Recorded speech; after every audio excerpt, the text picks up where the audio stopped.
And guys, have the BBC not learned their lesson over Brexit? The way they provide Nigel Farage with a platform to air his views and go pretty much unchallenged. When was the last time somebody from the BBC was invited on to GB News, for example? Farage is no longer an elected MEP. He isn't an MP. He claims not to be the leader of Reform UK. Richard Tice holds that title.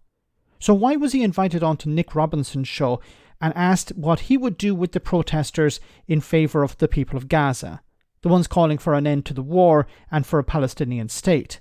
Well, he thinks some people should be arrested and others should have the right to protest limited. Have a listen to this. Protests. You've already said you agree with the Prime Minister. You think he was late to the party. You ban them? It's a devilish problem. I think, I tell you what's rational as an answer to that. You allow demonstrations, of course you do. We've always allowed demonstrations. You don't allow them every Saturday. Would you arrest anybody who says from the river to the sea, Palestine will be free? Plenty of people think it's a perfectly peaceful statement. Arrest. Some people think it's anti-Israel and anti-Semitic. Well, it's not just anti-Israel. It's about the eradication of Israel and the people living in it. Not in the minds of plenty of people who say it. In the minds of many it is too. I'll tell you who I would arrest. The people that put it on the Elizabeth Tower that houses Big Ben. I'd arrest them. Would you arrest Charlotte Church for saying it? Well, she's just a naive idiot, isn't she? Would you arrest her? But she should be given a severe warning. Yeah, she should be made to see the error of her ways. Absolutely. My goodness, what a charlatan this guy is. She's a naive idiot and she should be shown the errors of her ways. This is the guy who promised that he would leave the United Kingdom if Brexit turned out to be a failure. Brexit has turned out to be a failure, but he's still hanging around like a bad smell.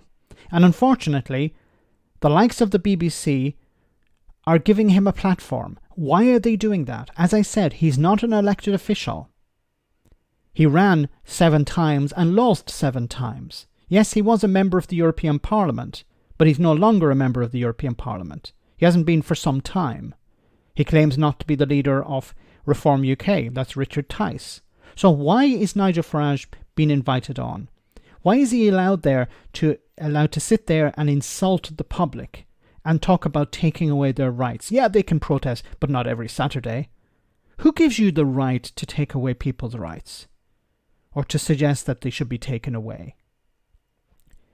Remember, this is the guy who told people, when it comes to naive idiots, he's the one who told people that, well, Britain could leave the single market and the European Union and be like Switzerland or be like Norway. Then he turned around and said, no, well, nobody wants to be like Norway or no one wants to be like Switzerland. Once again, naive idiots. He told farmers, fishermen that everything will be better outside the European Union. When he was telling people that everything would be wonderful, did he know that he would not be in charge?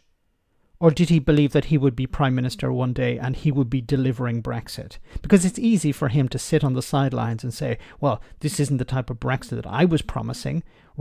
Rishi Sunak and Boris Johnson and Liz Truss weren't delivering the type of Brexit that I told people they could achieve.